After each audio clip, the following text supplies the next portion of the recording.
ओम नमः शिवाय। आपके अपने YouTube चैनल जय मां कंजक में आपका बहुत बहुत स्वागत है। भगवान भोलेनाथ व माता पार्वती की कृपा आप और आपके परिवार पर सदा सर्वदा बनी रहे। श्री शिव महापुराण की कथाओं को आगे बढ़ाते हुए आज की कथा का आरंभ हम महाकाल महात्म्य अध्याय से करेंगे। उम्मीद करती हूँ कथा का पूरा फल लेने के लिए आप कथा को शुरू से लेकर अंत तक जरूर श्रवण करेंगे। ओम नमः शिवाय। सूत जी बोले, हे ब्राह्मणों, अब मैं आपको महाकालेश्वर की उत्पत्ति की कथा सुनाता हूँ। उज्जैन नगरी में राजा चंद्रसेन का राज्य था। भगवान शिव के मुख्य सेवक मणिभद्र के साथ उसकी घनिष्ठ मित्रता थी। मणिभद्र ने राजा चंद्रसेन को कौस्तुभ मणि भेंट की। राजा ने प्रसन्नता पूर्वक मणि को अपने गले में धारण किया।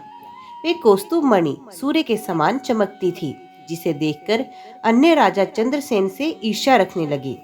सब राजाओं ने मिलकर चंद्रसेन पर आक्रमण कर दिया। जब राजा चंद्रसेन चारों ओर से अन्य राजाओं की चतुरंगनी सेना से घिर गया, तब वे अपने प्राणों की रक्षा के लिए महाकालेश्वर ज्योतिर्लिंग की शरण में गया और भक्ति भावना से देवाधिदेव महादेव जी का पूजन करने लगा। राजा चंद्रसेन भगवान शिव के पूजन में मगन था। उसी समय एक विधवा गोपी अपने छोटे से बालक को गोद में लिए वहां आई। वे बालक राजा को शिव पूजन करते हुए देखता रहा। जब गोपी वापस घर आ गई, तब वे बालक मन में शिव पूजन का निश्चय करके कहीं से एक पत्थर ढूंढ लाया और उसे स्थापित करके धूप दीप गंध पुष्प नैवेद्य से उसी प्रकार पूजन करने लगा जिस प्रकार उसने राजा को करते देखा था। उसकी माता ने उसे भोजन करने के लिए बुलाया, परंतु वे तो अपनी आराधना में लगा रहा। बार बार बुलाने पर भी बालक नहीं आया। तब उसकी माता का क्रोध और बढ़ गया और वहां से बालक को खींच कर ले गई और डांटने फटकारने लगी। उसने शिवलिंग रूप में स्थापित उस पत्थर को भी उठाकर फेंक दिया। ये देखकर बालक बहुत दुखी हुआ और शिवजी का नाम लेते हुए मूर्छित हो गया। बालक की ऐसी हालत देख माता रोने लगी और रोते रोते वो भी बेहोश हो गई। कुछ समय बीतने पर बालक को जब होश आया, तो उसने स्वयं को भगवान शिव के सुंदर मंदिर में, जहाँ रतन में ज्योतिर्लिंग स्थित था, वहां पाया। ये देखकर वे बड़ा आश्चर्यचकित हुआ। भगवान शिव को धन्यवाद करके उनका नाम जपता हुआ वे बालक अपने घर की ओर चल दिया। घर पहुंचकर उसने देखा कि उसके घर के स्थान पर एक सुंदर महल खड़ा था। अंदर उसकी माँ सुंदर वस्त्र आभूषण पहने रतन जड़ित पलंग पर सोई हुई थी। उसने अपनी माता को जगाया। सब कुछ जानकर वे अत्यंत प्रसन्न हो गई। दूसरी ओर जब राजा चंद्रसेन का पूजन समाप्त हुआ, तो उसे सब कुछ ज्ञात हुआ।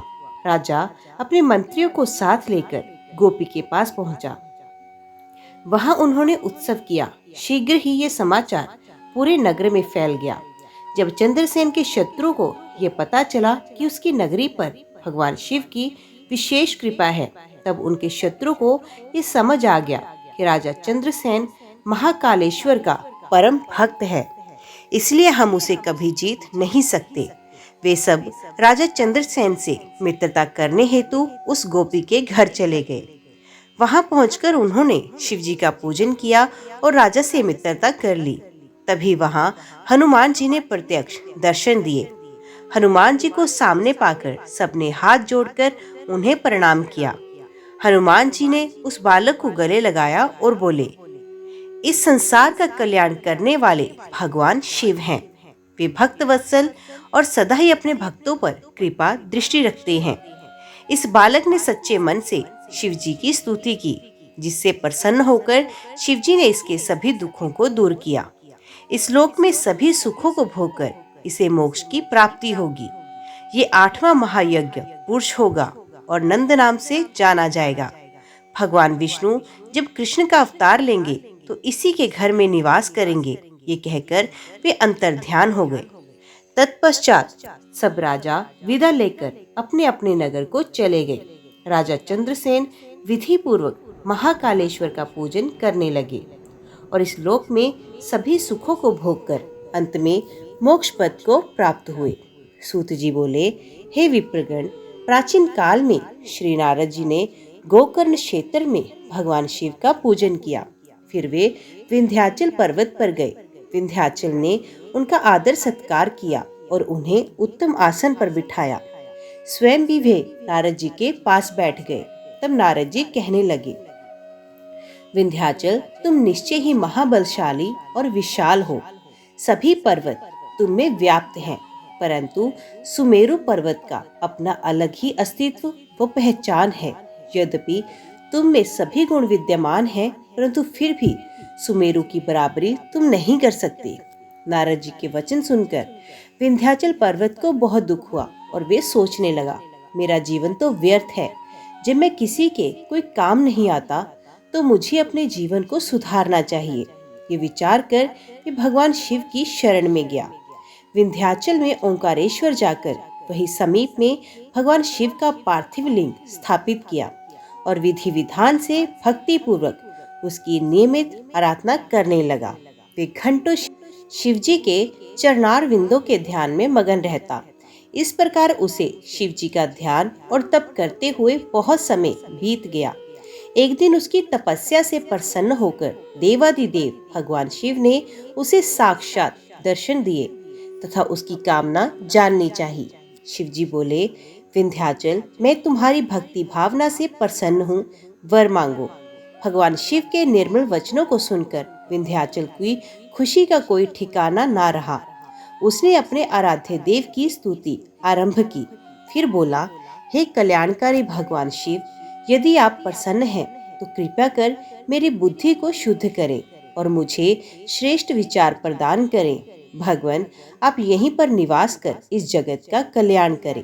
तब विंध्याचल की मनोकामना को पूरा करते हुए भगवान शिव ने उनके इच्छित वर को प्रदान किया और स्वयं विंध्याचल द्वारा स्थापित लिंग में ज्योतिर्मय रूप में विराजमान हो गए। ये ज्योतिर्लिंग परमेश्वर नाम से प्रसिद्ध हुआ। ओंकारेश्वर व परमेश्वर नामक शिव ज्योतिर्लिंग अलग अलग होते हुए भी एक ही हैं। ये अपने भक्तों को अभीष्ट फल प्रदान करने वाले तथा उन्हें मोक्ष देने वाले हैं। इस प्रकार अपने भक्त विंध्याचल पर अपनी कृपा दृष्टि कर शिव जी अंतर ध्यान हो गए। ऋषियों, इस प्रकार मैंने आपसे ओंकारेश्वर नामक शिवलिंग की महिमा का वर्णन किया। सूत जी बोले, हे ऋषिगणों, भगवान विष्णु के नर नारायण नामक अवतार ने बद्री का आश्रम में तपस्या करनी आरंभ की। तब अपने उन दोनों श्रेष्ठ भक्तों की इच्छा पूर्ण करने हेतु भगवान शिव पार्थिव लिंग में उनके पूजन को ग्रहण करने के लिए आते थे। इस प्रकार नर नारायण को भगवान शिव का पूजन करते करते बहुत समय व्यतीत हो गया। इससे उनकी भक्ति भावना दिन प्रतिदिन प्रबल होती गई और वे शिव जी को प्रसन्न करने हेतु उनका पूजन करते रहे। उनकी उत्तम तपस्या से प्रसन्न होकर भगवान शिव उनके समक्ष प्रकट हुए और बोले, हे नर नारायण, मैं तुम्हारी आराधना से बहुत प्रसन्न हूँ, तुम मुझसे वर मांगो। भगवान शिव के वचन सुनकर नर नारायण बहुत प्रसन्न हुए और भक्त वत्सल कल्याणकारी शिव को प्रणाम करते हुए बोले, हे देवेश्वर, यदि आप हम पर प्रसन्न हैं तो हमारी प्रार्थना से आप साक्षात रूप में यहाँ सदा विराजमान हो। उन दोनों के अनुरोध पर देवादिदेव महादेव जी हिमालय के केदार नामक उस तीर्थ में ज्योतिर्लिंग रूप में स्थित हो गए और वे ज्योतिर्लिंग संसार में केदारेश्वर नाम से प्रसिद्ध हुआ। ये लिंग दुख और भय का नाश करने वाला है। इसके दर्शनों से अभीष्ट फल की प्राप्ति होती है। कहते हैं कि जो भक्त शिवलिंग के निकट शिव के रूप में अंकित वल्ले पर कंकड़ या कड़ा चढ़ाता है, उसे उनके वल्ले रूप के दर्शन होते हैं तथा सारे पाप नष्ट होते हैं। केदार तीर्थ का दर्शन करने पर केदारेश्वर लिंग का पूजन करने एवं वहां का जल पीने के पश्चात मनुष्य जीवन मरण के चक्र से छूट जाता है और मोक्ष को प्राप्त करता है। इस प्रकार मैंने आपसे केदारेश्वर ज्योतिर्लिंग महिमा का वर्णन किया। सूत जी बोले, हे ऋषियों, पूर्व काल में भीम नाम का एक बलशाली राक्षस हुआ था, जो कि रावण के भाई कुंभकर्ण और कटकटी राक्षसी का पुत्र था। वे करकटी अपने पुत्र भीम के साथ शहर पर्वत पर रहती थी। एक बार भीम ने अपनी माता से पूछा, माता जी, मेरे पिताजी कौन हैं और कहाँ हैं? हम इस प्रकार यहाँ अकेले क्यों रह रहे हैं? अपने पुत्र के प्रश्न का उत्तर देते हुए करकटी बोली, पुत्र भीम, तुम्हारे पिता रावण के छोटे भाई कुंभकर्ण थे। पूर्व में मैं विराध राक्षस की पत्नी थी, जिसे श्री राम ने मार डाला। फिर मैं अपने माता पिता के साथ रहने लगी। एक दिन जब मेरे माता पिता अगस्त्य ऋषि के आश्रम में एक मुनि का भोजन खा रहे थे, तब मुनि ने शाप द्वारा उन्हें भस्म कर दिया। मैं पुण्य अकेली रह गई। तब मैं इस पर्वत पर आकर रहने लगी। यहीं पर मेरी कुंभकर्ण से भेंट हुई और हमने विवाह किया। उसी समय श्री राम ने लंका पर आक्रमण कर दिया और तुम्हारे पिता को वापस जाना पड़ा। तब श्री राम ने युद्ध में उनका वध कर दिया। अपनी माता के वचन सुनकर भीम को भगवान विष्णु से द्वेष उत्पन्न हो गया और उसने बदला लेने की ठान ली।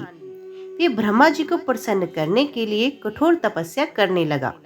उसकी घोर तपस्या से अग्नि प्रज्वलित हुई, जिससे सभी जीव दग्ध होने लगे। तब ब्रह्मा जी उसे वर देने के लिए वहां आए। ब्रह्मा जी ने उसके सामने प्रकट होकर वरदान मांगने के लिए कहा। तब भीम बोला, हे पितामह, यदि आप मुझ पर प्रसन्न हैं तो मुझे महाबली होने का वरदान दें। तब तथास्तु कहकर ब्रह्मा जी वहां से अंतर्ध्यान हो गए। वर प्राप्त करने के बाद प्रसन्न होकर भीम अपनी माता के पास आया और बोला, माता, मैं शीघ्र ही विष्णु से अपने पिता कुंभकर्ण के वध का बदला लूंगा। ये कहकर भीम वहां से चला गया। उसने देवताओं से भयानक युद्ध किया और उन्हें हराकर स्वर्ग पर अधिकार स्थापित किया। फिर उसने कामरूप देश के राजा से युद्ध करना आरंभ किया। उसे जीतकर कैद कर लिया और उसके खजाने पर अपना अधिकार स्थापित किया। राजा दुखी था। उसने जेल में ही पार्थिव लिंग बनाकर शिव जी का पूजन करना शुरू किया और विधि पूर्वक ओम नमः शिवाय मंत्र का जाप करने लगा। दूसरी ओर राजा की पत्नी भी अपने पति को पुण्य वापस पाने के लिए भगवान शिव की आराधना करने लगी। इधर भीम नामक राक्षस से दुखी सभी देवता भगवान विष्णु की शरण में पहुंचे। तब विष्णु जी ने सब देवताओं को साथ लेकर महाकेशी नदी के तट पर शिवजी के पार्थिव लिंग की विधि विधान से स्थापना कर उसकी स्तुति आराधना की। भगवान शिव उनकी उत्तम आराधना से प्रसन्न होकर वहां प्रकट हुए। शिव जी बोले, हे देवताओं, मैं तुम्हारी स्तुति से प्रसन्न हूँ। मांगो, क्या मांगना चाहते हो? शिव जी के वचन सुनकर देवता सहर्ष बोले कि भगवान भीम नामक उस असुर ने सभी देवताओं को दुखी कर रखा है। आप उसका वध करके हमें उसकी दुष्टता से मुक्ति दिलाएं।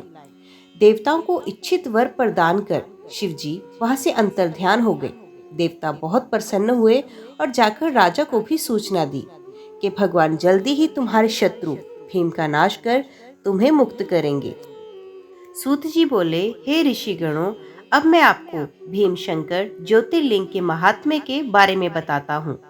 इधर जब दानव भीम को ये ज्ञात हुआ कि राजा कैद खाने में कोई अनुष्ठान कर रहा है, तब वे क्रोधित होकर जेल खाने में पहुंचा। भीम राजा से बोला, हे दुष्ट, तू मुझे मारने के लिए कैसा अनुष्ठान कर रहा है? बता, अन्यथा मैं अपनी इसी तलवार से तेरे टुकड़े टुकड़े कर दूंगा। इस प्रकार भीम और उसके अन्य राक्षस सैनिक राजा को धमकाने लगे। राजा भयभीत होकर मन ही मन भगवान शिव से प्रार्थना करने लगा। राजा बोला, हे देवादिदेव, कल्याणकारी भक्त वत्सल भगवान शिव, मैं आपकी शरण में आया हूँ। आप मेरी इस राक्षस से रक्षा करें। इधर जब राजा ने उसकी बात का कोई जवाब नहीं दिया तो वे क्रोधित होकर तलवार हाथ में लिए उस पर झपटा। एकाएक वे तलवार शिवजी के पार्थिव लिंग पर पड़ी। उसमें से भगवान शिव प्रकट हो गए। उन्होंने अपने त्रिशूल से उस तलवार के 2 टुकड़े कर दिए। फिर उनके गणों का दैत्य सेना के साथ महायुद्ध हुआ। उस भयानक युद्ध से धरती और आकाश डोलने लगा। ऋषि तथा देवगण आश्चर्यचकित रह गए। तब भगवान ने अपने तीसरे नेत्र की ज्वाला से भीम को भस्म कर दिया, जिससे वन में भी आग लग गई और अनेक औषधियां नष्ट हो गई, जो अनेकों रोगों का नाश करने वाली थी। तब अपने भक्तों का कल्याण करने के लिए कल्याणकारी भगवान शिव सदा के लिए राजा द्वारा स्थापित उस पार्थिव लिंग में विराजमान हो गए। और संसार में भीम शंकर नाम से प्रसिद्ध हुए। भगवान शिव का ये लिंग सदैव पूजनीय और सभी आपत्तियों का निवारण करने वाला है। सूत जी बोले, हे मुनिवरों, इस पृथ्वी लोक में दिखाई देने वाली प्रत्येक वस्तु सच्चिदानंद स्वरूप, निर्विकार एवं सनातन ब्रह्म रूप है। वे अद्वितीय परमात्मा ही सगुण रूप में शिव कहलाए और दो रूपों में प्रकट हुए। वे शिव ही पुरुष रूप में शिव एवं स्त्री रूप में शक्ति नाम से प्रसिद्ध हुए। शिव शक्ति ने मिलकर दो चेतन अर्थात प्रकृति एवं पुरुष की रचना की। तब प्रकृति एवं पुरुष अपने माता पिता को सामने ना पाकर सोच में पड़ गए। उसी समय आकाशवाणी हुई। आकाशवाणी बोली, तुम दोनों को जगत की उत्पत्ति हेतु तपस्या करनी चाहिए, तभी सृष्टि का विस्तार होगा।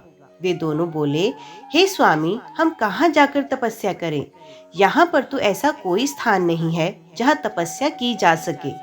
तब भगवान शिव ने 5 कोस लंबे चौड़े शुभ व सुंदर नगर की तुरंत रचना कर दी। वे दोनों त्रिलोकीनाथ भगवान शिव के चरणों का स्मरण करके वहां तपस्या करने लगे। उन्हें इस प्रकार तपस्या करते करते बहुत समय बीत गया। उनकी कठिन तपस्या के कारण उनके शरीर से पसीने की बूंदें निकली। उन श्वेत जल की बूंदों को गिरता हुआ देखकर भगवान श्री हरि विष्णु ने अपना सर हिलाया। तभी उनके कान से एक मणि गिरी और वे स्थान मणिकर्णिका नाम से प्रसिद्ध हुआ। जब उनके शरीर से निकली जल राशि से वे नगरी बहने लगी, तब कल्याणकारी भगवान शिव ने अपने त्रिशूल की नोक पर उसे रोक लिया। तपस्या में किए गए परिश्रम में से थककर विष्णु तथा उनकी पत्नी प्रकृति वहीं उसी नगर में सो गए। तब शिव जी की प्रेरणा स्वरूप विष्णु जी की नाभि से कमल उत्पन्न हुआ। उसी कमल से ब्रह्मा जी उत्पन्न हुए। भगवान शिव की आज्ञा पाकर ब्रह्मा जी ने सृष्टि की रचना आरंभ की। ब्रह्मा जी ने 50 करोड़ योजन लंबा और 50 करोड़ योजन चौड़ा ब्रह्मांड रच दिया। इसमें 14 अद्भुत लोगों का भी निर्माण ब्रह्मा जी ने किया। इस प्रकार जब सर्वेश्वर शिव की आज्ञा से ब्रह्मा जी द्वारा ब्रह्मांड का निर्माण हो गया, तब भक्त वत्सल भगवान शिव के मन में विचार आया कि संसार के सभी प्राणी तो कर्मपाश में बंधे रहेंगे। सांसारिक मोह माया में पड़कर भला वे मुझसे किस प्रकार पा सकेंगे। ऐसा सोचकर त्रिलोकीनाथ कल्याणकारी भगवान शिव ने अपने त्रिशूल से 5 कोस नगरी उतारकर ब्रह्मांड से अलग की। तत्पश्चात उसमें अपने अविमुक्ति ज्योतिर्लिंग की स्थापना कर दी। ये पंचकोसी कल्याणदायिनी ज्ञानदात्री एवं मोक्षदात्री नगरी काशी कहलाई। भगवान शिव ने इस नगरी में अपने ज्योतिर्लिंग की स्थापना करने के पश्चात इसे पुनः मृत्यु लोक में त्रिशूल के माध्यम से जोड़ दिया। कहते हैं ब्रह्मा जी का एक दिन पूरा होने पर प्रलय आती है, परंतु इस काशी नगरी का नाश असंभव है, क्योंकि प्रलय के समय शिवजी इस काशी नगरी को अपने त्रिशूल पर धारण कर लेते हैं तथा सब शांत हो जाने पर काशी को पृथ्वी लोक से जोड़ देते हैं। इसलिए मुक्ति की कामना करने वालों को काशी जाना चाहिए। यहाँ के दर्शनों से हर प्रकार के पापों से मुक्ति मिल जाती है। काशी मोक्ष देने वाली नगरी के रूप में प्रसिद्ध है। संसार के समस्त प्राणियों के मध्य में सत्व रूप में और बाहर तामस रूप में विराजमान परमात्मा भगवान शिव ही हैं। सत्व आदि गुणों से युक्त वही रुद्र हैं, जो सगुण होते हुए भी निर्गुण और निर्गुण होते हुए भी सगुण हैं। उन कल्याणकारी भगवान शिव को प्रणाम करके रुद्र बोले, हे विश्वनाथ महेश्वर, लोकहित की कामना से आपको यहाँ विराजमान रहना चाहिए। मैं आपके अंश से उत्पन्न हूँ। आप मुझ पर कृपा करें और देवी पार्वती सहित यहीं पर निवास करें। ब्राह्मणों, जब विश्वनाथ ने भगवान शिव से इस प्रकार प्रार्थना की, तब भगवान शिव संसार के कल्याण के लिए काशी में देवी पार्वती सहित निवास करने लगे। उसी दिन से काशी सर्वश्रेष्ठ नगरी हो गई। सूत जी बोले, हे मुनियों, अब मैं आपको काशीपुरी में स्थित अविमुक्त ज्योतिर्लिंग का महात्म्य सुनाता हूँ। एक बार जगदम्बा माता पार्वती ने त्रिलोकीनाथ भगवान शिव से विश्वेश्वर ज्योतिर्लिंग की महिमा पूछी। तब अपनी प्राण वल्लभा देवी पार्वती का प्रश्न सुनकर भगवान शिव बोले, हे प्रिय, मनुष्य को भक्ति और मुक्ति प्रदान करने वाला उत्तम धाम काशी है। मेरा प्रिय स्थान होने के कारण काशी में अनेक सिद्ध और योगी पुरुष आकर मेरे अनेकों रूपों का वर्णन करते हैं। काशी में मृत्यु को प्राप्त करने वाले मनुष्य को मोक्ष की प्राप्ति होती है। वे सीधे शिवलोक को प्राप्त होते हैं। स्त्री पवित्र हो या अपवित्र, कुंवारी हो या सुहागन या अन्य, काशी में मरकर मोक्ष को प्राप्त करती है। काशी में निवास करने वाले भक्तजन बिना जाति, वर्ण, ज्ञान, कर्म, दान, संस्कार, स्मरण अथवा भजन के सीधे मुक्ति को प्राप्त होते हैं। हे उमे, जिस विशेष कृपा को पाने के लिए ब्रह्मा जी एवं श्री हरि विष्णु ने जन्म जन्मांतरों तक तपस्या की, वे काशी नगरी में मरने से ही प्राप्त हो जाती है। मनुष्य योग्य अयोग्य कर्म करे या धर्म अथवा अधर्म के मार्ग पर चले, इस काशीपुरी में मृत्यु पाकर जीवन मरण के बंधनों से छूट जाता है। ये देवी, जो काशी नगरी में निवास करते हैं, भक्ति पूर्वक मेरा ध्यान स्मरण करता है अथवा मेरी आराधना अथवा तपस्या करता है, उसके पुण्यों की महिमा का वर्णन करना तो मेरे लिए भी असंभव है। वे सब मुझ में ही स्थित हैं। शुभ कर्मों से स्वर्ग प्राप्त होता है एवं अशुभ कर्मों से नरक की प्राप्ति होती है। हमारे द्वारा किए गए शुभ अशुभ कर्मों से ही जन्म मरण निश्चित होता है तथा सुख की प्राप्ति होती है। पार्वती, 3 प्रकार के कर्म होते हैं। पहले जन्म में किए कर्म संचित होते हैं। दूसरा, इस जन्म में किए हुए क्रियमाण होते हैं। तीसरा, दोनों के द्वारा मिल रहा फल जो शरीर में भोगे जा रहे हैं, प्रारब्ध कर्म कहलाते हैं। संचित तथा क्रियमाण कर्मों को दान दक्षिणा देकर एवं पुण्य कर्मों को द्वारा कम अथवा खत्म किया जा सकता है, परंतु प्रारब्ध कर्मों को मनुष्य को भोगना ही पड़ता है। काशीपुरी में किया गया स्नान, गंगा स्नान, संचित एवं क्रियामाण कर्मों को नष्ट कर देता है। प्रारब्ध कर्म काशी में मृत्यु से ही नष्ट होते हैं। काशी का रहने वाला यदि कोई पाप करता है तो काशी के पुण्य प्रताप से तुरंत ही पाप से मुक्त हो जाता है।